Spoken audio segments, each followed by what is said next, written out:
just talking. Hello, ladies and gents and everyone in between. Oh, that's not good. I'm I dying. What? am turning that off. What is? To make sure that I am not roboting, I put it on my mic so that it's monitoring me, but I don't like it. Because I can hear myself. Oh yeah, that's disorienting, Okay. ain't it? Yeah, so I just wanted to make sure that I wasn't roboting. I Mhm. wasn't, so I think we're good. Um, Wait, are we live right now? yeah. We have this starting soon banner still up. Well. Open the curtain! Open sesame seeds. That's Oh, there we are. Okay, we're gonna quickly. Should have been a little bit more.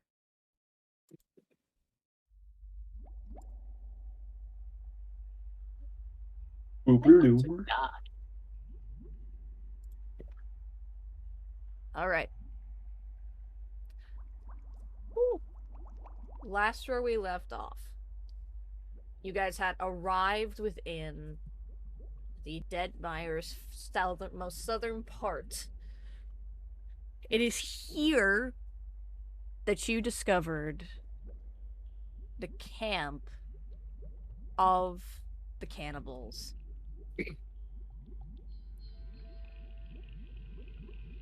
Deep within the mire itself. The land itself had been tainted and overcome and rotted by blight. It is this same place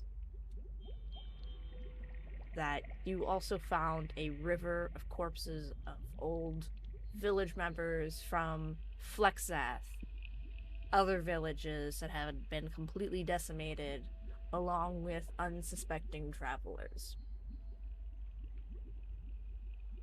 You all began a fight after scouting and then quickly deciding to take action in attempt to save a young individual that was being prepared for a ritual sacrifice. It is here that we continue from combat where we left off due to technical difficulties. So let us begin. If anyone could remind me in specific where we were, if anyone remembers. I made a deck save as last on the Roll20 list. Okay. Probably to fall off the bridge. Get it a crispy. Quite possibly. I thought it was when you were trying to not get stuck through the vines. That too. There are vines there. Oh no, it's because you were trying to climb back onto the bridge. Ah. So if you could do me a favor, since It's good, Chibut. Since you rolled a 20, you are back up on the bridge. This isn't proper fighting music. What the hell? I can't hear anything.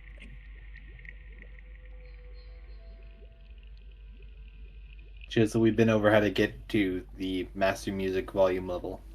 Yeah, I know. It's at 50% currently. Do it at 100. Ah, there it is. Ah, yes. Got the bubbling swamp. What are you doing in the swamp? What There are it you is. doing in my swamp? Alrighty. So, Redwood, you managed to successfully make it up to your desired position. There's still a wall of fire in front of you. How much of my turn should I assume I've had? I'm going to say we ended your turn. So, end on the bridge. Gotcha. Yeah. It is also on your turn that the second Displacer Beast and the Cannibal Priest also moves at the end. So, Here we go.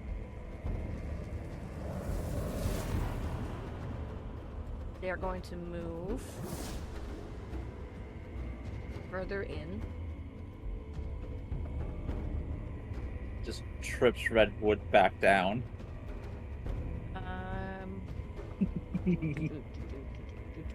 7, you are up. Okay, cool. Sweetio. Dealio.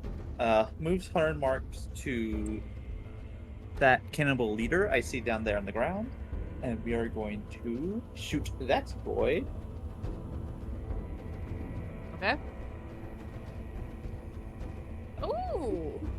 Yes, that's definitely going to hit. Absolutely. Bow damage, 100 marks damage. Colossal. Yep, definitely. I'm getting there. Trust me, I'm getting to there. I wouldn't forget Colossal. Ay caramba. 16. Yeah, that's total? on the low rolls. Great. If you could also, mark, your Colossal Slayer, thing so that way it's not just blank numbers, that would be great. I mean, I will try. Unless that's just you re-rolling. No, it's not me re-rolling. That. There's a D4 on there and then a D8. Yeah, and Colossal Oh, is a... Yeah, D8. Okay. So that's 16 damage. Cannibal Leader here is gone. Headshot. Headshot? And then... Yeah, might as well. I mean, if he's dead, he's dead. Alright. So, you Got his toes. knock an arrow, pull back, quickly fire it off, hitting him directly in the eye, piercing it through the other side of his skull, and he goes down. Anything else from you, Thevin? Then will then run up the beginning little ramparts there of the village. Just getting closer to Redwood, getting closer to those fires. And, You got it. If that Campbell Abomination's still there by his next turn, that's my next target. Got it. Okay.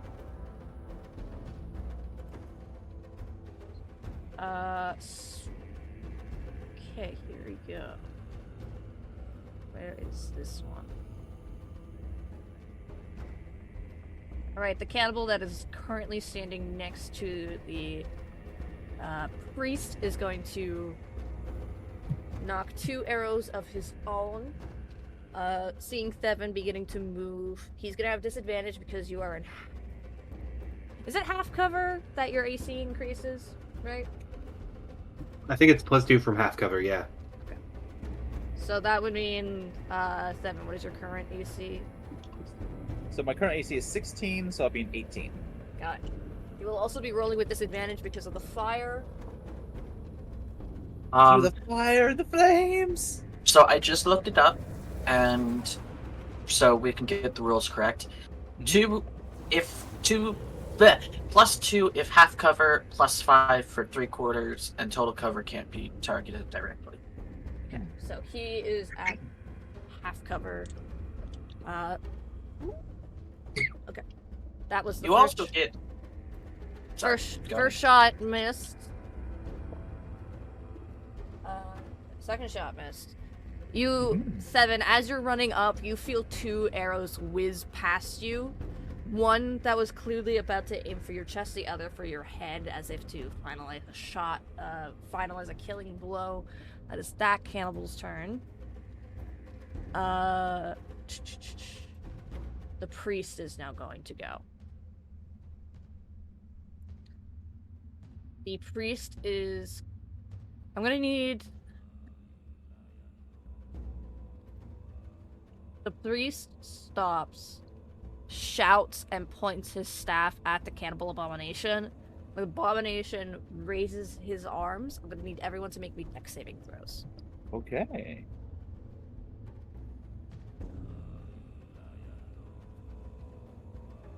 Mod 20. Nice, Mod nice. 20.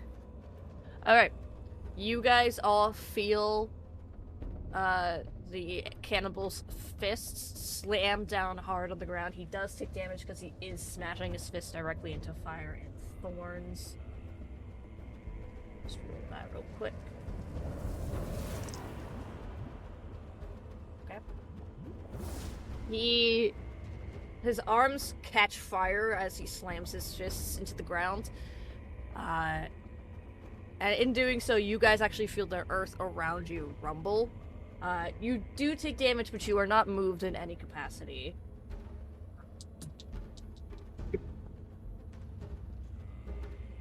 Everyone only takes 3 bludgeoning damage.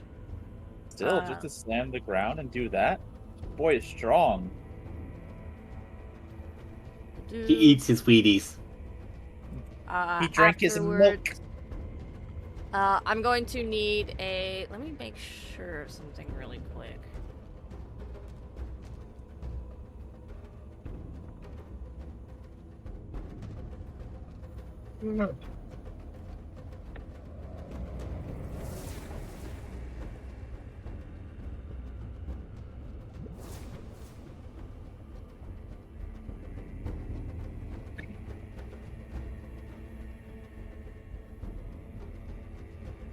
I'm going to need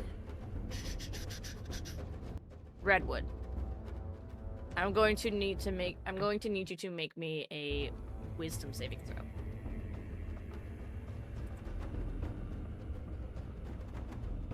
Nine. Oh no. This is where Redwood dies. Probably charmed person or something. Or frightened. The thing is, if he's frightened, there's nowhere he can go. He has fire in front of him. You take 17 psychic damage. Oh! That is enough to knock me. You're knocked. You all watch And that means as healing spirit also disappears. you all watch as the priest points his staff directly towards towards Redwood. Seems to like mumble something in his strange tongue that none of you can understand. And suddenly, Thevin's head gets... I mean Redwood. Redwood's head suddenly snaps backwards really fast, and he drops. Ow. As you are hit with Mind Spike.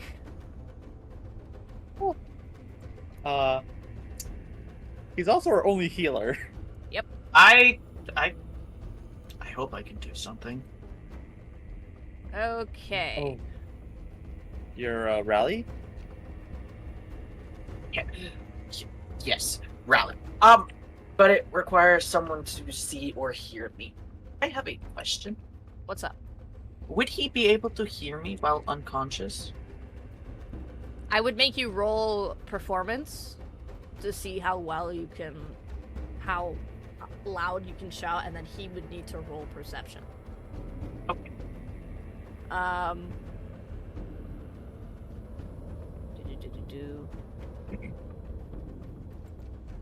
Where's number 5's go? Where is number 5? Number 9. Number 5. He's gonna just keep the flames going. That's his thing. Wait, going? Yes. Oh, up yeah. here. Up top. Up top.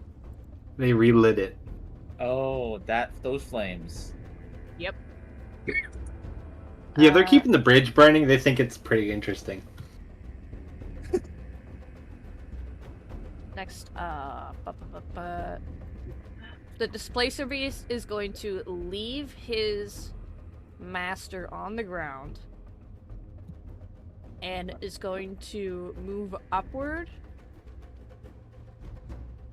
land on the bridge here, and stare you down, Thevin, and he's going to use his displace ability. Mm.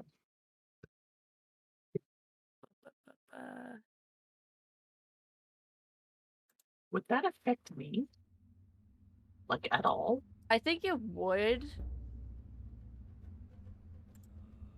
I'm not Wait, if it's just a trick of the light, then there's nothing really there for Chisel to sense. For mechanics purposes, just to make it fair, I think I'm going to say that he does experience it the same way everybody else does.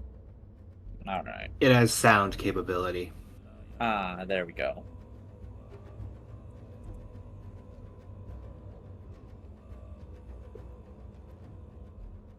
Yeah, it's a magical illusion, so Yeah. Fair enough. Okay. Um.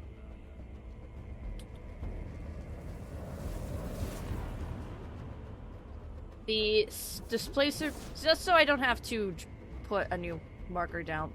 The displacer beast displaced version is on, like, is over, if, like, in that general area.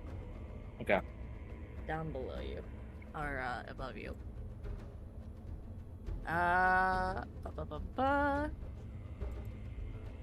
Where's number 2? Number 2 is gonna try and fire off some shots at you, Chisel. It's a natural Okay. 1. Just Chisel Alright. can't die. This is the law of the universe. 15 hit. yes. You take... Wait, aren't I in cover due to the fog? Oh, you're right! Thank you for reminding me. But he rolled a 19 on his second roll. Oh, Now, here's a question: is this 3/4 cover since I am 2 feet tall, or is it half cover? It's not cover at all. Because you are standing out in the open. Okay. 6 How much damage do I take? 6 piercing damage. Ugh. Uh, Nothing else? Just 6? just 6. Okay. basic arrow shot. 3 is also going to continue keeping the fire going, making sure this girl doesn't try and leave. Chisel, you are, it is your turn. Cool. I really can't do anything since I don't have a ranged attack, so I'm just going to dash and yeah. Okay. I'm going. Zoom. But as a second wind, I can use that as my bonus action, and I will try to heal everyone. Okay. That would be performance Yep, just so to see if Redwood can hear you. 4. Oh no. Roll perception. Redwood? Redwood. that's gonna be interesting. 16? Even in your unconscious state, you managed to hear this really small gnome scream over whirring flames and a growling displacer beast. So yeah, he hears you. You gain 5 8. Everyone gains 5 HP. Let's While go. I gain 7. Where's number 8? Number 8 is gonna try and take a couple more shots at you, Devin. Where he stands, Deals 5 damage. or that first shot does not hit. Neither of his shots hit you. Nice.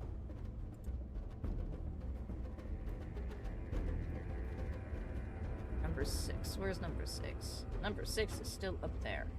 Number 6 is finally gonna be able to move their ass over here.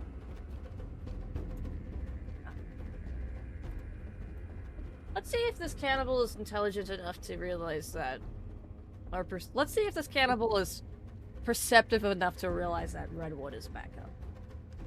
You will have disadvantage because of the fire. Am I even standing? I would say you are. Oh, cool. He does not see you. Oh, good. Fire too tall.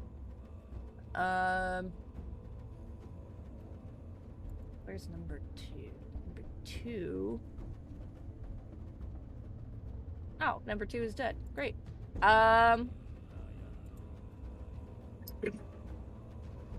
So the you all watch as this chaos is unfolding. However, Grub is moving somewhere incredibly quickly and ducks behind the posts, using the guards attempting to keep this flame alight, and begins to chew away at the thorns on the little on the child's bindings.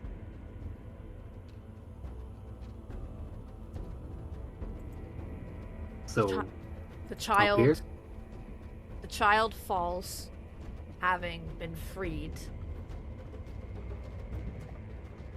and is going to move quickly into this tent here,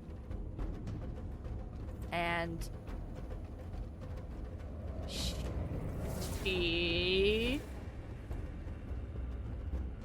disappears into the tent. Alright.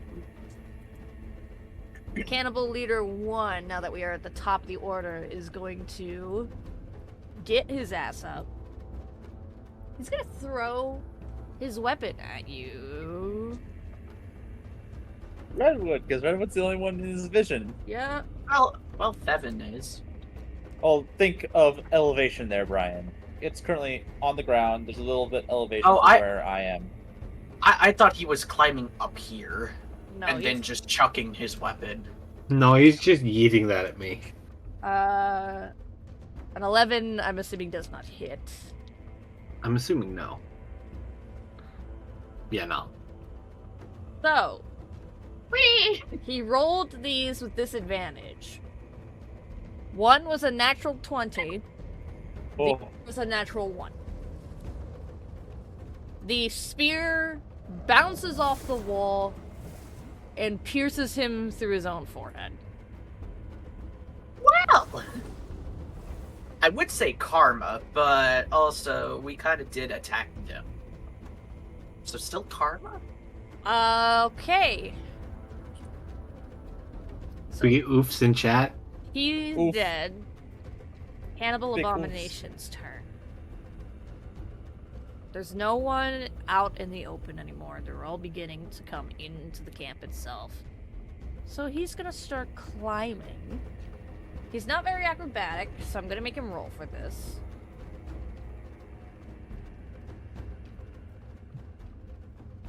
Okay, he doesn't really get very far, but he's on the wall. That's his turn. Isn't he on fire too? He is on fire, thank you for reminding me. I'm trying to milk every single damage point I can. we all are. I'm trying to walk. You wanting to milk as much as you could of terms of damage killed him. Wait, really? He's dead. He goes up in flames. Oh, He Wow. begins climbing the wall with fire still attached to him, but the fire gets higher and higher as it sticks to the wood of the wall, and it basically just completely covers him, and he burns to death. he wasn't the brightest, but he sure was the damnedest. Where is... Probably dead. We are starting to whittle him down. The cannibal one who's still by the tree is going to run over to it and begins to chant something into the tree as he stands there. Unfortunately, he does not get to chant for very, very long. For as he stands there, suddenly a flood of children come out from underneath the tent, and I will say this is where combat ends. The children of the corn!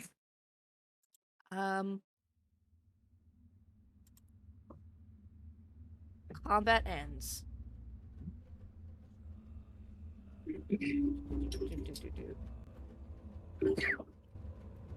Ow, As far as official combat ends, Steven is still in battle mode, so I guess I'm gonna be shooting the Displacer Beast. Okay. The combat ends for all of you as you watch as a ton of kids just come out from this tent. There seems to be something that was dug underground. That's also where the abomination came from, those two other cannibals came from, as they begin to sort of climb their way out, all of them yelling. They're very odd compared to the children that you normally see, but not in the same oddity and strangeness as the cannibals themselves. Different. Portions of their skin seems to glint within the light. Especially the girl that was tied up, her skin seems to glitter kind of gold-like. And you're all confused, especially when one of the children comes out. He has a younger one swaddled up within his, against his chest, and you actually see a bit of snake tail poking out from the swaddle. You're even more confused by that. Until an older looking child also comes out and appears to have this head, like the head of some sort of snake. As he comes out and claws his way out. They all have weapons in their hands. All of them beginning to tear into these cannibals. There are a ton of children here. As they're beginning to just rip into these cannibals who've held them here for so long. One child grabs a stick, lights it, throws it at the tree, and it goes up in flames. Redwood, you actually hear from where you're standing, you hear in a mixture of strange languages, the tree, burn the tree. It is the gate, burn the tree. As the tree lights and everything calms. As the children brutally kill their captors. Children are scary. They can be. I mean, I'll take a ghost in the face. What if it's a child ghost? I'm running.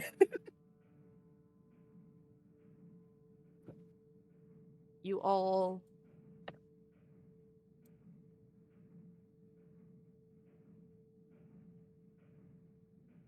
look at this chaos that these children have caused.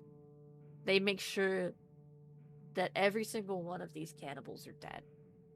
One of them taking a spear and going around to each body and stabbing, just to be sure that they cannot and will not get back up. As we're kind of like getting to the fire, Devin is going to go pick up Redwood because Redwood's taking a beating. And as he's carrying it over his shoulders, like, savage little bastards, ain't they?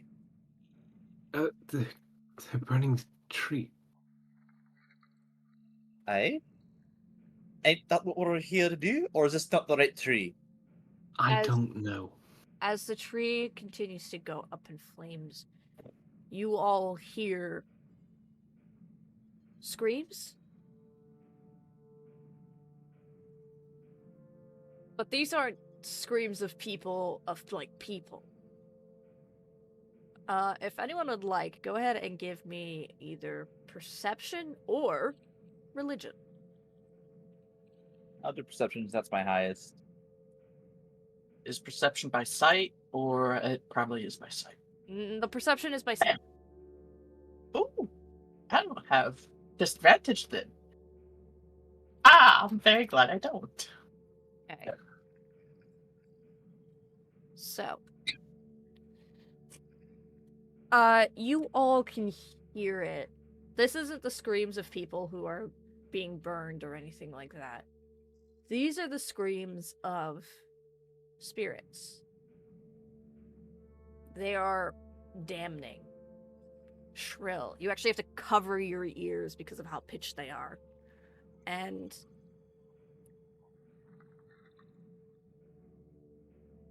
Chisel, Mm. with that 18 perception,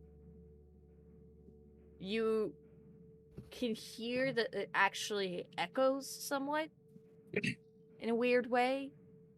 It's not bouncing off of anything here. You're out in the open. But it is... there is an echo to it. As if there's like more than one of each spirit screaming at the same time. Redwood. With that 12 religion, you think on something. Roll me a history check with disadvantage.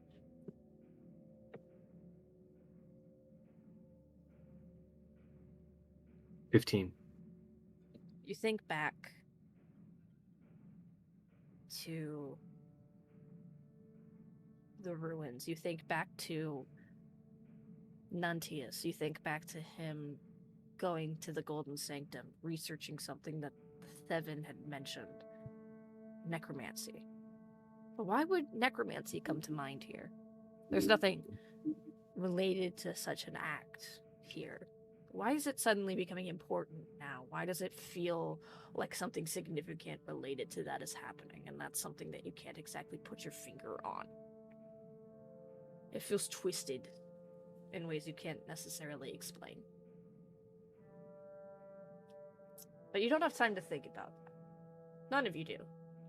As the girl who was bound with the tourniquet on her leg suddenly lays down, it gets held down by her companions, by her friends. One of them lifting a large blade upward, and then suddenly, right where the tourniquet becomes like where there's like healthy skin, where it's very healthy flesh, slices that leg away. Amputation!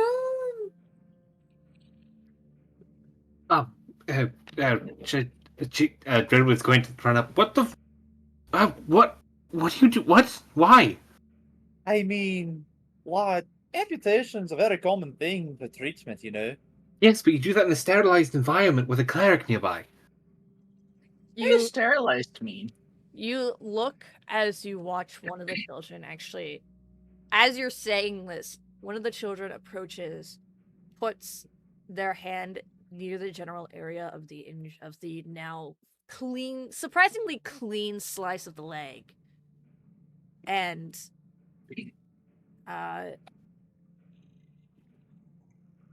magic seems to glow from their hands. It's a rather sickly green. It's not a healthy green like what you're used to seeing as a druid, Redwood. It probably has something to do with the area that they're in currently. But you watch as moss begins to grow on the exposed flesh and slightly upward, acting as a blood stauncher for the time being. Ah, see, they have a gold taken care of. They know what they're doing. They take some non-burned cloth, wrap it up, keep it tight.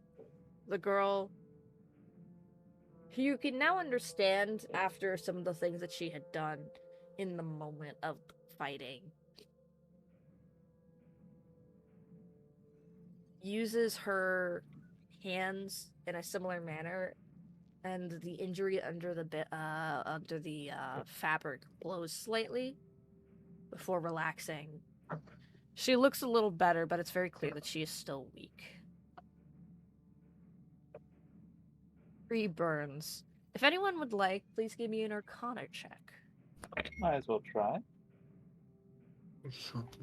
That kind of makes sense for Chisel. 17. 8. 9. Trees burning. There's a lot of children here that need to be relocated. You're still in a very bad part of the Dead Mire. Staying here probably wouldn't be good for any of you. But Redwood, what? Go ahead. would I be able to use the hair? Yes. You recall that Anwin said that you just needed to light the hair on fire, or spark it basically, and they would be able to come to you guys. Oh, good. We're on the same Well, brain cell then. since I currently can feel the fire of the tree, I'm just gonna walk up to it and just toss the hair in. Toss the hair in. You watch as, for a brief moment, a portion of the fire glows a mystical greenish yellow, and gold flecks pour out instead of ash for a brief moment. You have a feeling that Anwin got your message and is on their way. Seeing Chisel do this, Devin kind of gets to a high place where all the kids can hear him. Like, alrighty then, everyone, listen up. Nice to meet you. I am Seven. Here's my compatriots. Now, there's a lady on her way here, very big, very weird looking. You'll get along, and she's gonna help you all get out of here and somewhere safe.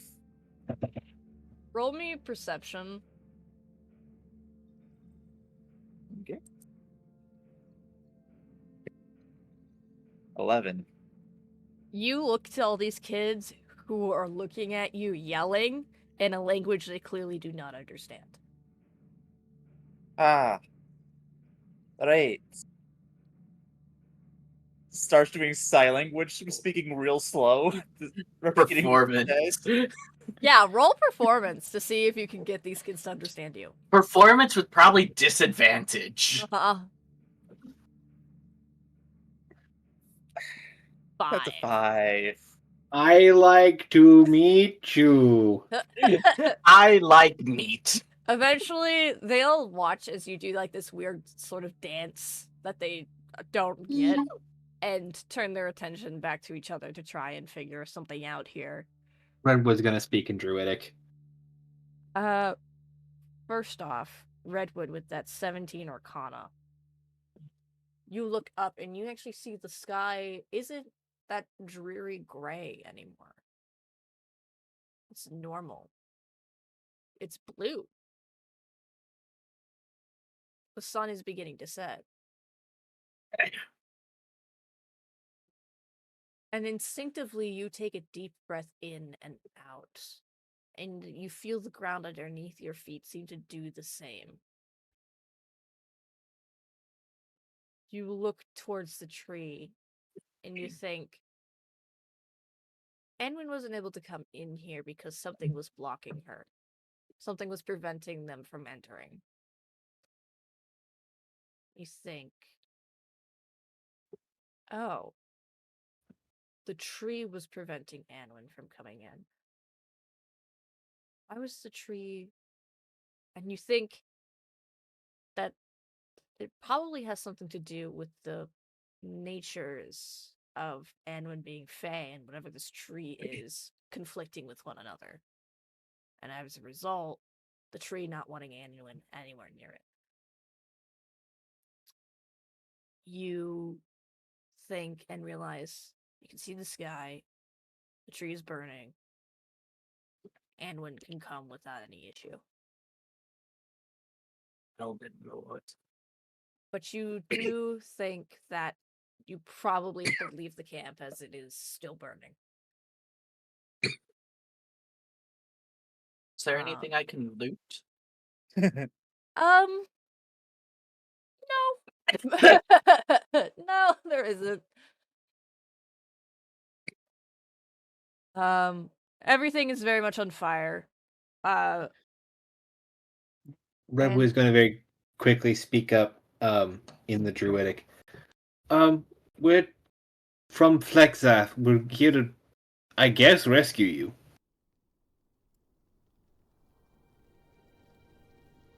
The one child looks to you.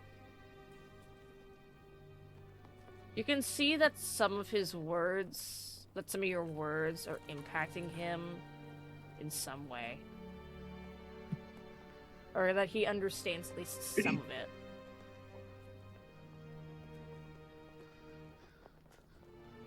And you look, Cattail sent us. the child thinks and responds by speaking to his fellow children, like to his fellow kids. Hey, fellow kids. And speaks to the children in the area in what he can understand, from Druidic to their language. And some of the children start crying. And as they cry, it begins to rain. Oi, Redwood. What did you say to them? I just said we're here to help. They're crying. Why are they crying? I don't know. One of these smaller children runs up to you and hugs your leg. Oh, this is a good thing. Oh, okay. Seven, there's a child attached to my leg. I see this. What are you supposed to do? Scrape him off? I don't know. I feel like I'm about to fall over, and this is really not helping me. Have you guys not been like with children before? We're all children. Not since With younger children than yourselves. You all watch as Redwood disappears in a mass of kids just climbing all over him, and thanks. Help! From there we will move on. I have a question. What's up? Have I used my sight this today? I don't remember. No. No. Okay. I finally made a counter for it. Okay. You... It is nightfall. The stars are out. The fires are still going impressively. You all are kind of soaked at this point as the rain has not stopped. There's not much you can do for cover at the moment.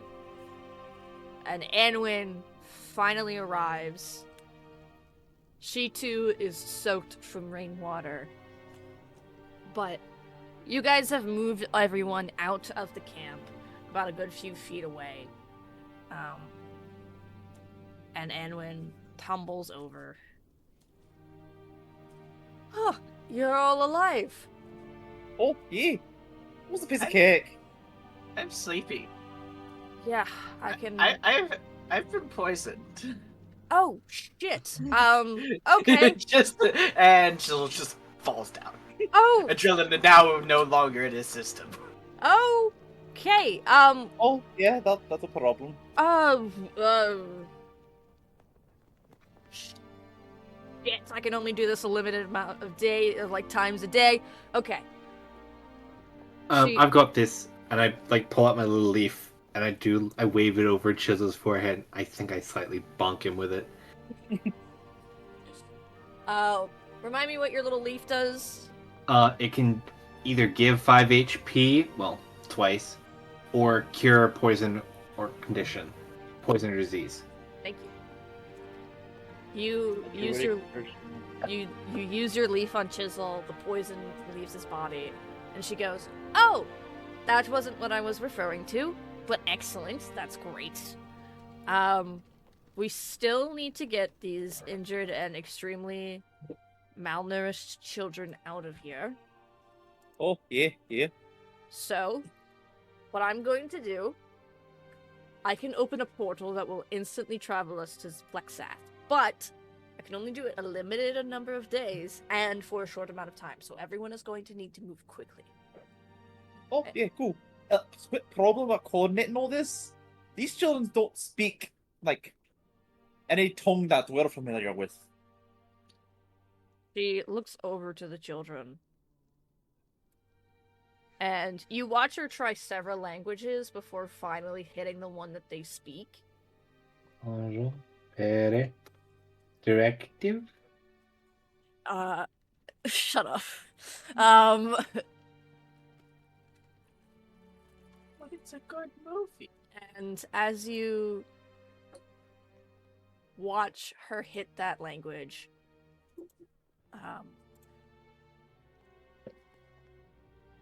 All the children are surprised and quickly begin to listen to this person who speaks their tongue, even though she looks strange, but to them that's comforting because they're strange looking. You guys haven't had a good chance to really see what they all look like or take in their appearances because of the fact that you have all been trying to, make sure they stay alive and not die. While also trying to sort of regain yourselves in a way as well. And eventually, Anwin opens the portal, holds it. It's kind of looks like that they're pulling something apart with their hands. So she seems to like grab fabric from nowhere and pull it apart and holds it open as wide as they can before taking their foot and pushing it further to open it more, opening it up for everyone to go in. Life has many doors, Ed boy. Oh, What? Ralph. Shut up. No, I know that reference. Shut up. Seven. Who is Ralph? Who's right? I didn't say it in Thevin's voice. I wasn't in character. Anyways, Seven. Who is Ralph? you What's a door? y'all start nosebleeding. You all enter into the portal. You watch as Anwin begins going like, "All right, everyone in, go, go, go, go." And like says, between like a mix of common and whatever these children's strange language is, as they all begin to funnel out and into the portal, into Flexath. You all step in. Anwin's the last to go. Lets it go. Portal snaps shut. There are people waiting for you. You don't see Cattail. You don't see Ava. Or Thava. You don't see Bella either. Thevin just kind of took a deep breath. Oh, that's not a good sign. Anwin begins having these people take care of the children, and also prepares to ask them questions later. And you, Thevin, your heart sinks as a young man approaches you and, as speaking as best as he can in the common tongue, says, "You might want to go and see the chiefess." One hand on his head, the other one scratching the back of his head. Yeah, I probably should go do that. As he just walks off. He follows you off with a look of sorrow on his face before going to do his part in assisting. When you arrive to the tent of your Aunt Cattail, you see Thava is there holding your aunt's hand. The cloth that she had to cover over her missing arm, like that sort of scarred area from her arm amputation, is gone, revealing scarring from the amputation, along with a familiar set of purpled veins closing in on her heart. You take this in. What do you do?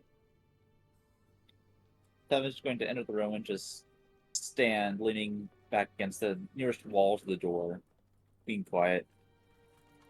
Stands like a brick. You stand there. Roll me a medicine check. Alright.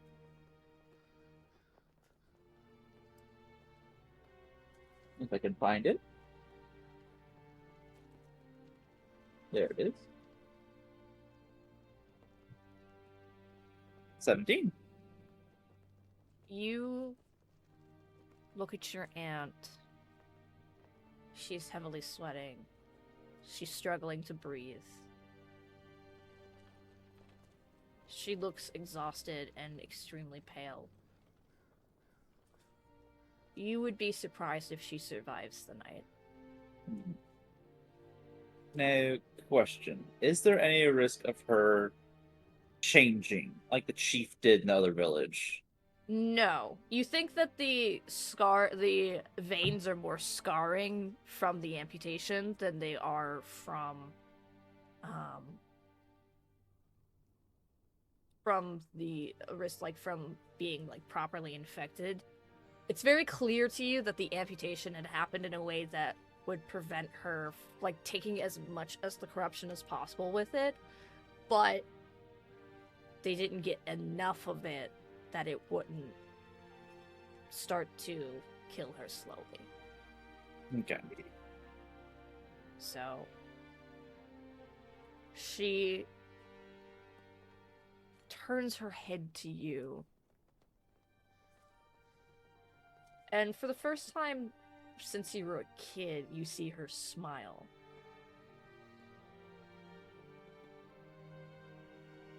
And she beckons you over with her limp hands as best as she can. Gotta respect the dying, so he follows. You kneel beside her.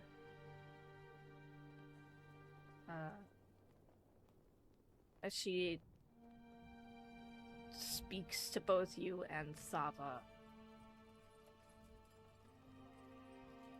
It is just the two of you now.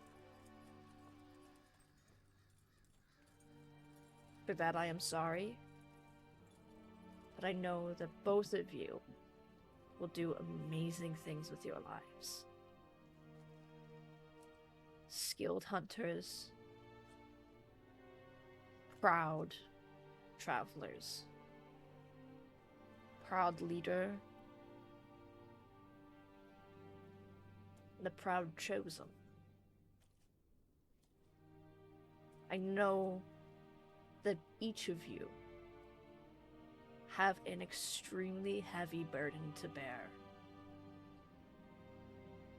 Fates of different sizes and of different kinds, but both similar, rest on your shoulders. It is not an easy thing to think about. But what I do know is that you have each other if you need each other.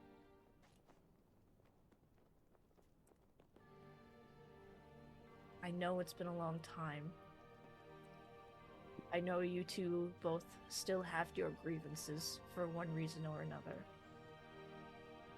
But the world is changing.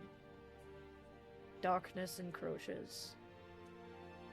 And the only way that we are going to survive when it comes is by sticking together.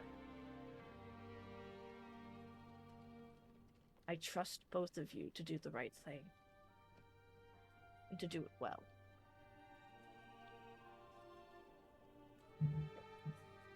She looks at both of you, Thava on the verge of tears, you with a deadpanned expression, and goes, "You may be a dying woman, but that doesn't mean that you should excuse yourselves from having your momentary victory. As my last wish, as we both know I don't have very long, I want you out celebrating with the rest of the people. You deserve it." She smiles, pats your leg, and goes, "I think I'm going to close my eyes for a bit. I'm very tired."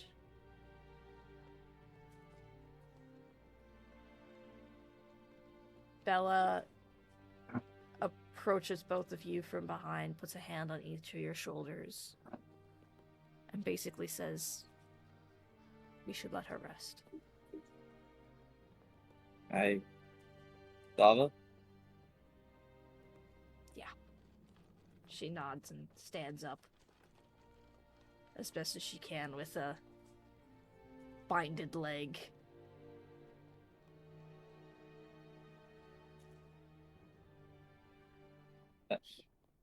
As we're all gathered, that was going to be the last one to leave, as he does eventually look over to Cattail and just say in Elvish, your hunt is over, as a respect, and then leave.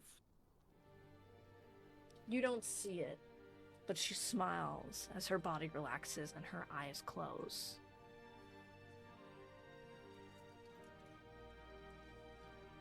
It is both a very joyous and very mournful day and evening,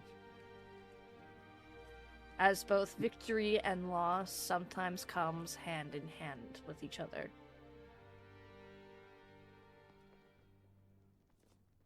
But people have been saved. Children, as everyone always likes to say, the saviors of our next generation, or the next potential powerhouses, or whatever they may become for the future, have survived another day.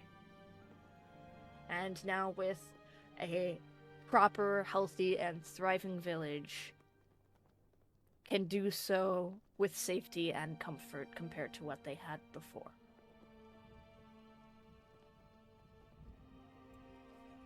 During the celebration, Thevin Chan goes finds Chisel and Redwood. Piece of sugar bread in his hand as he's breaking off a piece, shoving up the mat or bandana to eat. So, how are you enjoying the party?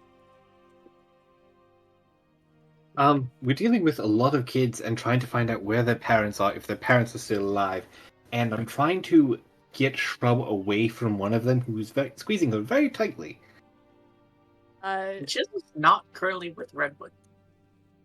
And I've lost track of Chisel. Oh, you also... Okay. Now we need a panic.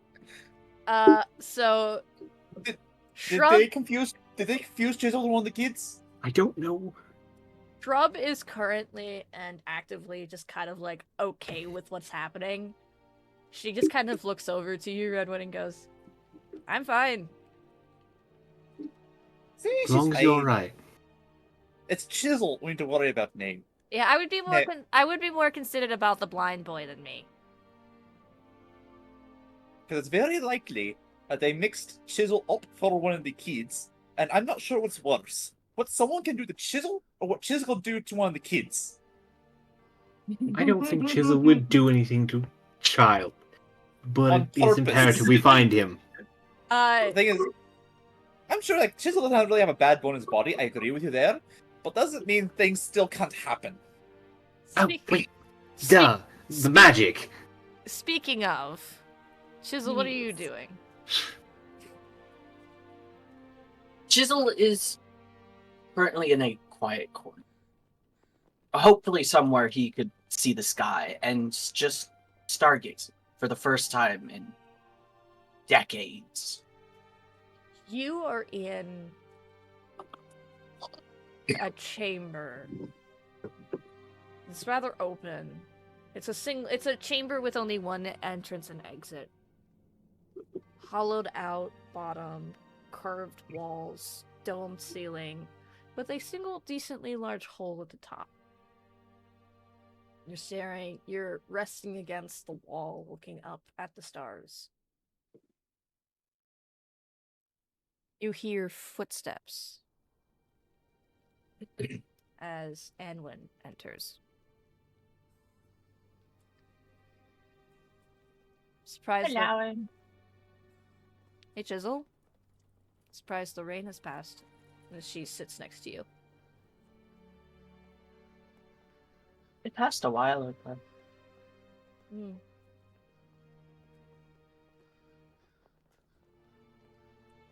So, what are you and your group's plans post now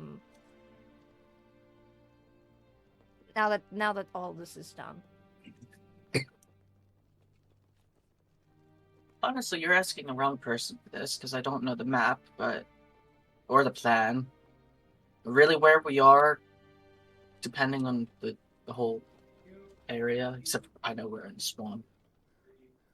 But the Golden Sanctum is one place we need to go. I would really like to go to the Nod Rise and see my family. I'm pretty sure Redwood would want to go back home and to Haven Tree and do something. I don't know. But right now is not the time to think of such things. Right now, it's time to just look up at the stars and think, what else could be out there? Like, there's so much space up there, and it's just... What... How many friends could I make up there? Are the gods up there staring down at us like we're playthings, or just silently watching? Edwin tilts her head as she looks up and goes,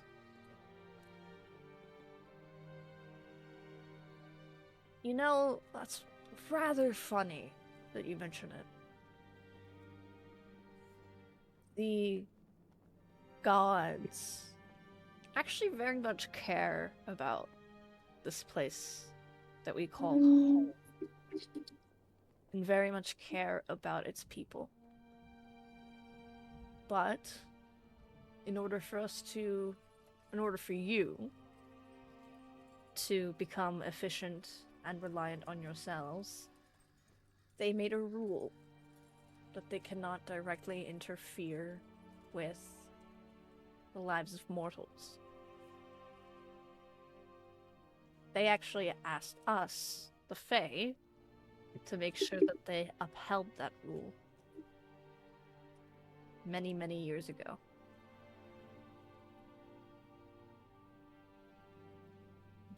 They're the stars. Not 100% certain. But I have been told through rumor that some of those stars are known as guardians. Powerful beings and protectors of Umaria. And every living thing within it. Now, while they cannot come to our world directly, there's a chance that they are making sure that something bigger does not come.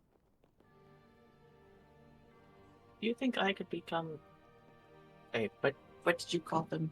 Guardians? I don't know. Maybe.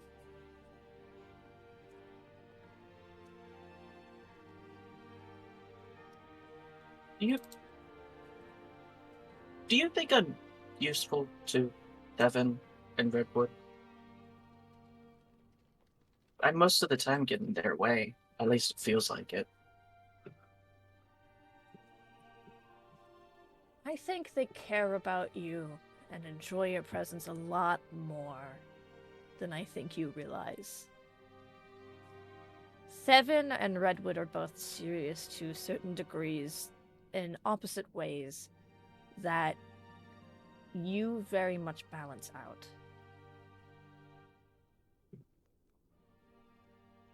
You have done more than any individual with lack of vision that I have ever met in my entire life. And I have lived a very, very long life.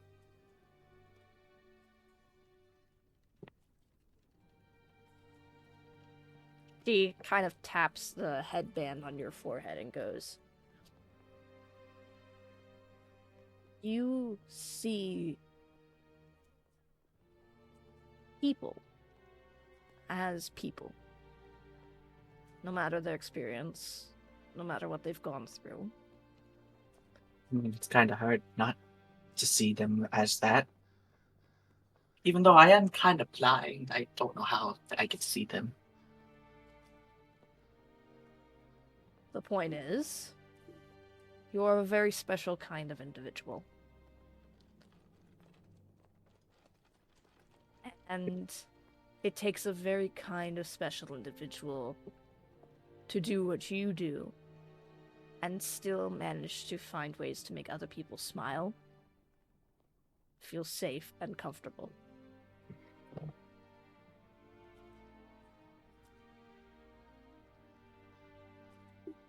Your vision and what you constitute as skill in it, necessity or not, does not define you as who you are.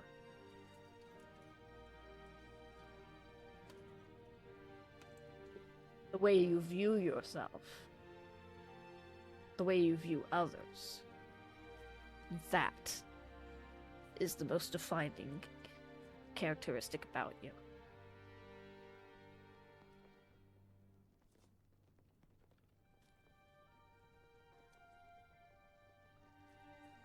Well, thank you. I've never gotten really this deep in a conversation before. I understand. It's a little weird. Well, when you are the leader of a people who travel a lot in a place that doesn't make sense to the mortal mind or eye, you often have deep conversations, so.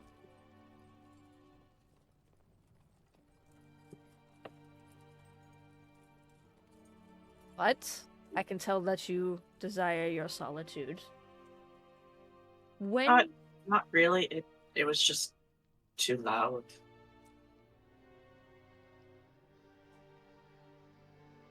I have some matters that I need to take care of. Before you leave, I would like for you to come and see me. Me by myself or everyone? Either way, does not matter to me. Okay. I have a question, as Chisel just points up to probably the brightest star that he can see. Do you think... What would his name? She smiles and goes, I've actually met that one. As she steps out and goes, he doesn't have a name, so if you want to give him one, feel free. I am going to make all of the Percy Jackson fans cry. I'm naming him Bob. I will say goodnight to Bob every day. Say goodnight to Bob as your stargazing ends. And the night passes. Early morning comes.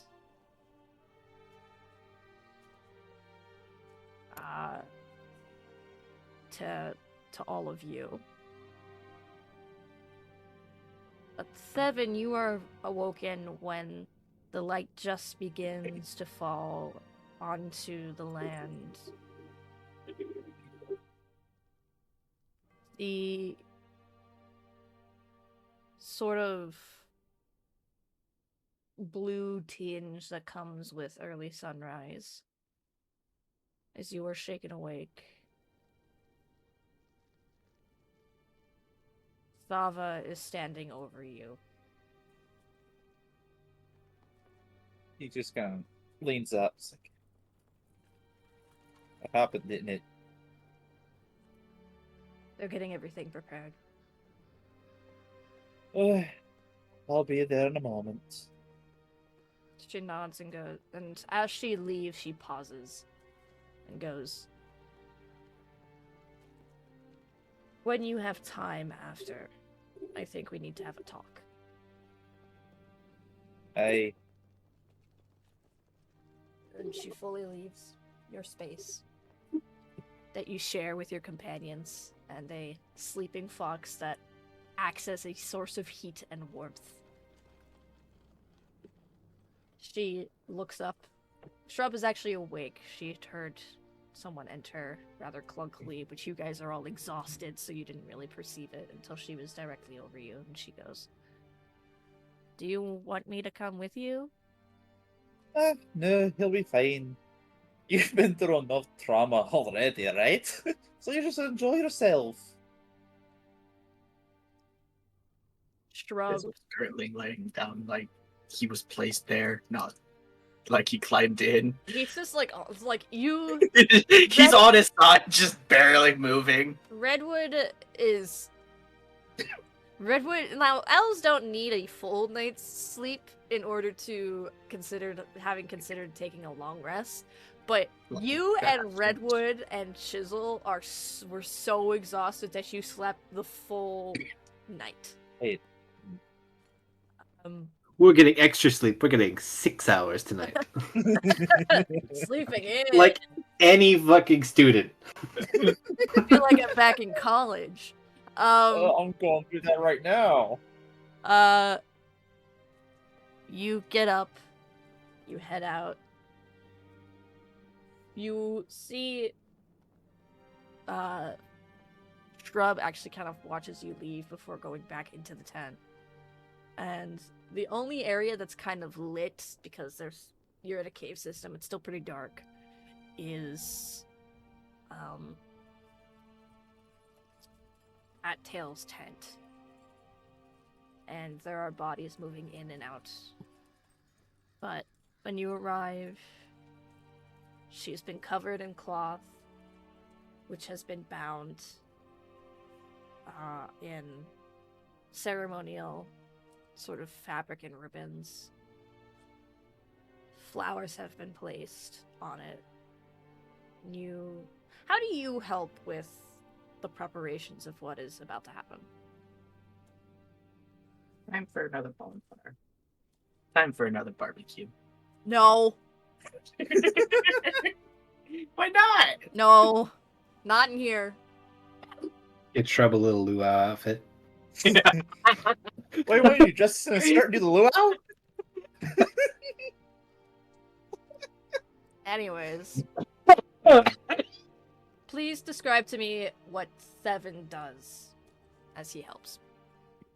So, thinking still under the traditions that this family came from, that one actually goes out hunting for a bit, but not just to get normal hunting stuff. To get any animals that would best match the personality of the deceased, just so that he can then carve their hide to decorate the funeral with. Accidentally kills a demon. I'm not going to make you roll for this. Okay. You catch a large cat. You're not sure if it's a panther or a jaguar, but big black cat that you skin, do your best to prepare to act as a covering over your aunt. You lay it over top. Your sister places your aunt's axe on top of the body as well after you place the skin and fur of the animal. And a few hours later, everyone is up, the village having gathered.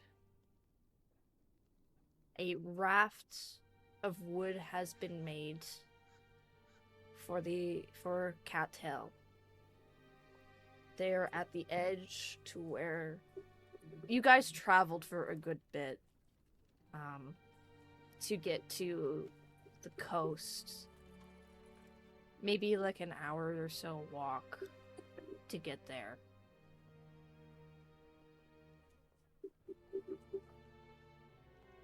You, Seven, Sava, and Bella, after other people put the body and the raft down into the water, and the three of you collectively push Cattail out into the ocean.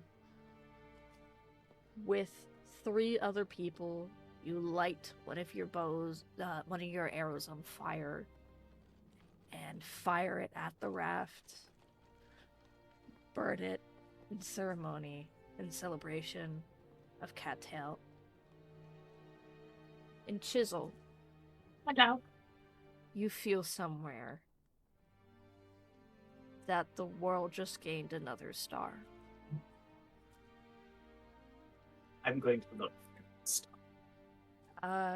Well, it's Tonight, but yeah, I was about to say tonight, it's like but broad daylight.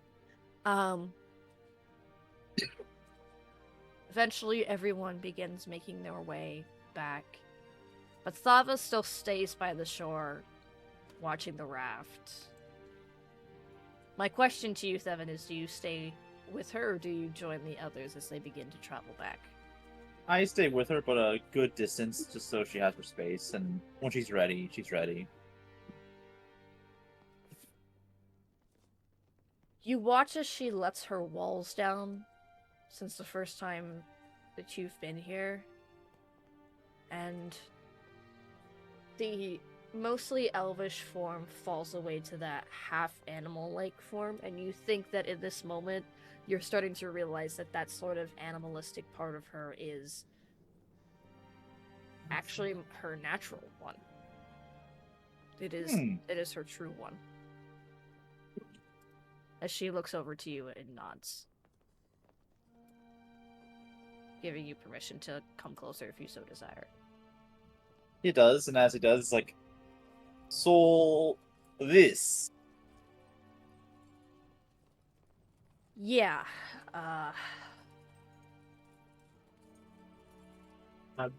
should Well- I leave? Chisel, you were left with the others. You are not here.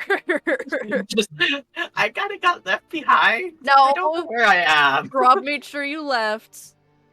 This is a personal family moment. Yeah. You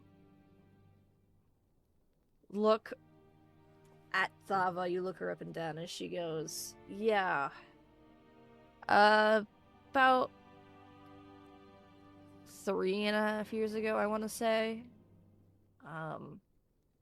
You know, if the Fae have kind of been traveling around all of Umaria for who knows how long, and all that stuff, kind of teaching what they know without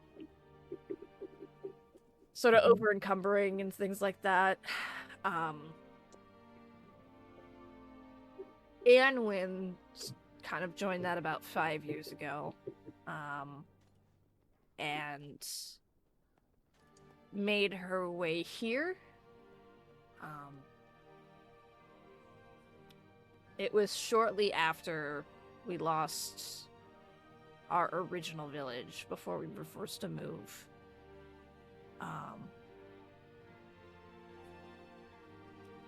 It was around that same time that Cattail was recovering from her injury. And so as a result, Cattail could not train me in her state. So Anwin, as an act of kindness and out of gratitude for us letting her stay, taught me what she knows. And when the cannibals arrived again,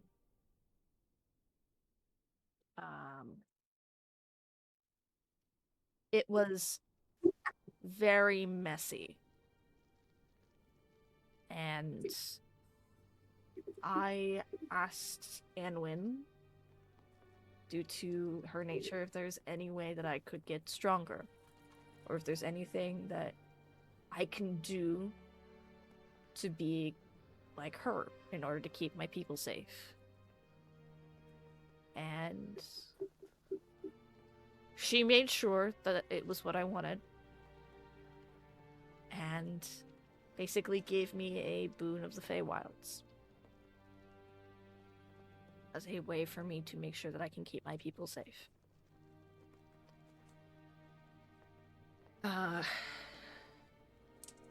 I don't walk around like this normally in front of people. Kind of makes them nervous, I guess. Especially with everything that's been going on. But yeah. This is me now. Kevin gives a little chuckle as he lowers his mask, revealing the scar from, the transformations. And it's like, I guess it runs in the family, to a degree. I mean, skilled This is just hunters. ugly. Skilled hunters take on the mindset of a predator. So yeah. And as he looks, kind of tugging at his own bandana and looking down at it, maybe it's time someone changed that a bit. So, what does this say here about you suddenly becoming a chosen of the Golden Sanctum's oracles? Care to enlighten me on that? Honestly, I don't know half the stuff those religious nuts are, like, yabbering about. I mean, I kind of know some of the arcane stuff thanks to Redwood, but I don't care.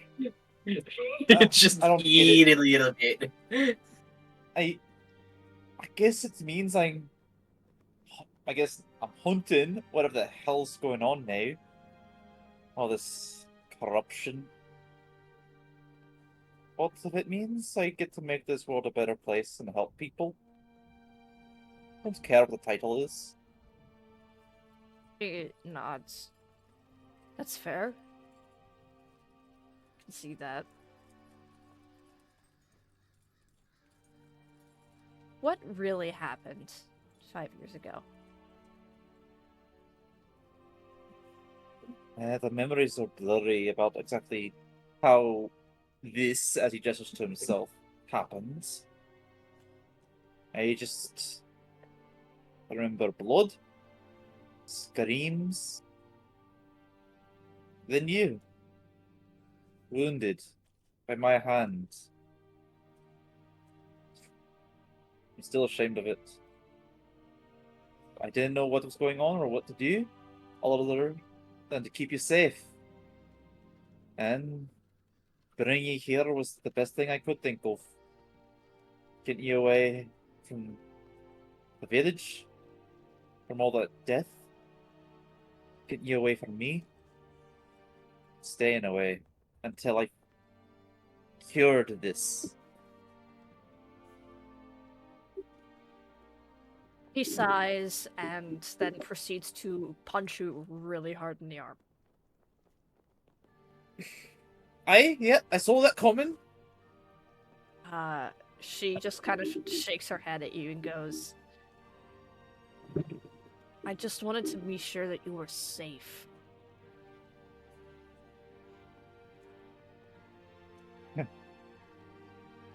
With the life we live, safety ain't really on the table sometimes. No, it's not. But in the future, make sure you pay a visit every once in a while, yeah? Hey, I think I'm on the right path now. And hey, as long as we got people looking out for each other, I think we'll be good. She nods and goes, I don't exactly understand what it is you're facing right now. I know it's bigger than anything I've ever seen. But if you ever need our help, not all of us are fighters, but we will do what we can. Hey, thank you for that. And hey, if we live, it'll be a tale they tell about for generations.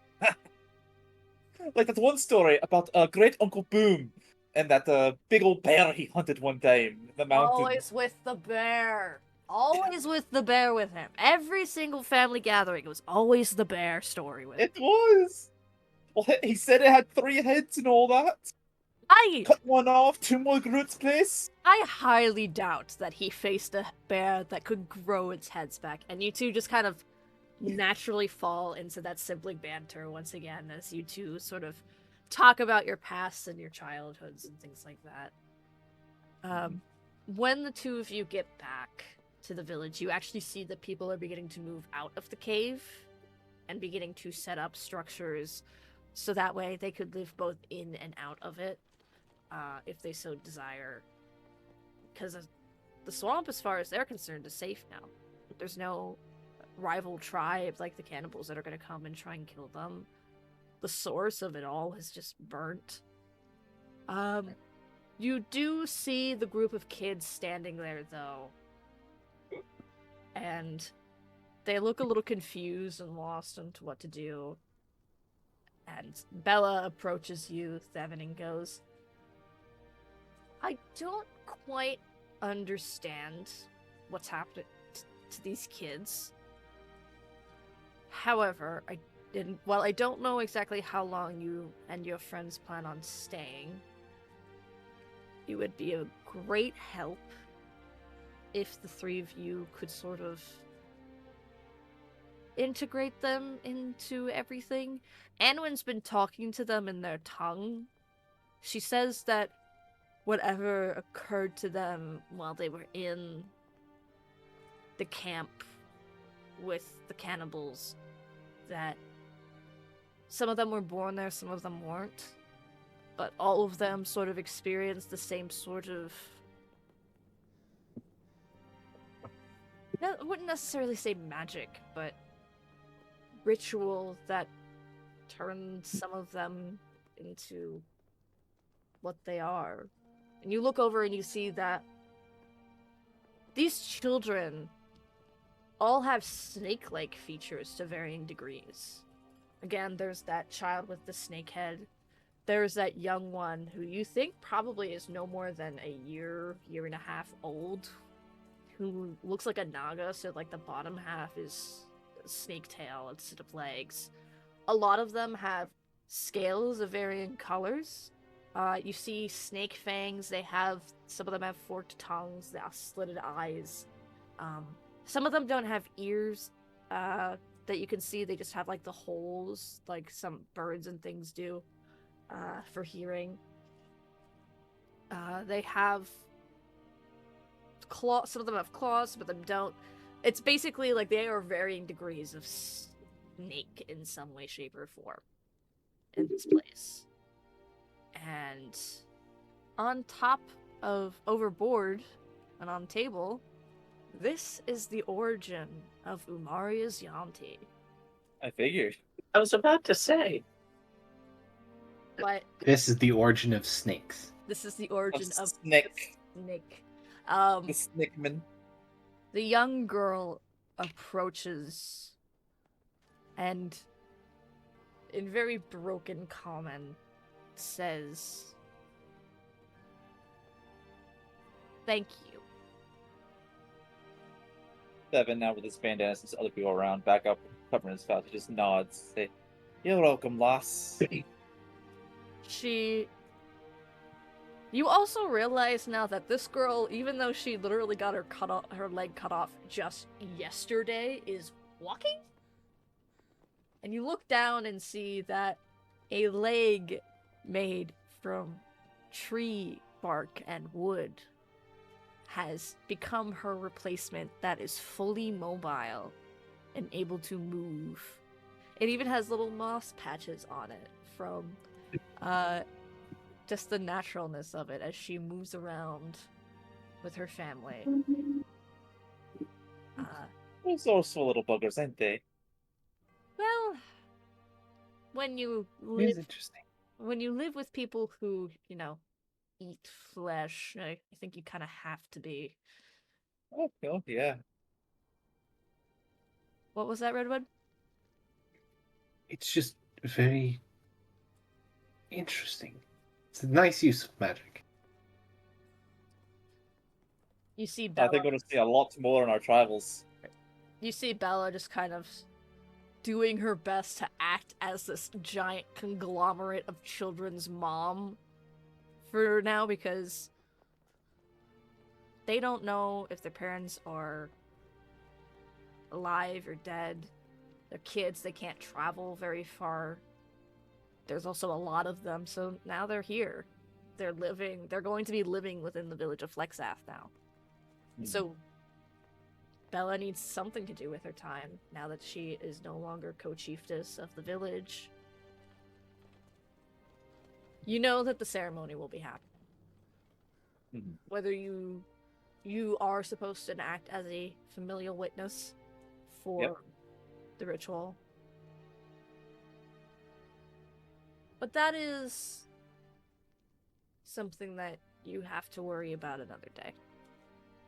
Maybe tomorrow, maybe the day after, but it's not something you have to worry about right now as you are in the company of people who care about you. And I think that is where we shall end today's episode. On a nice, wholesome note. On a nice, wholesome note. Thank you, everybody, so much for watching this episode of Chronicles of Umaria, Chapter 1, Shadow Falls. We hope you enjoyed, and we'll see you next time. Goodbye. Goodbye.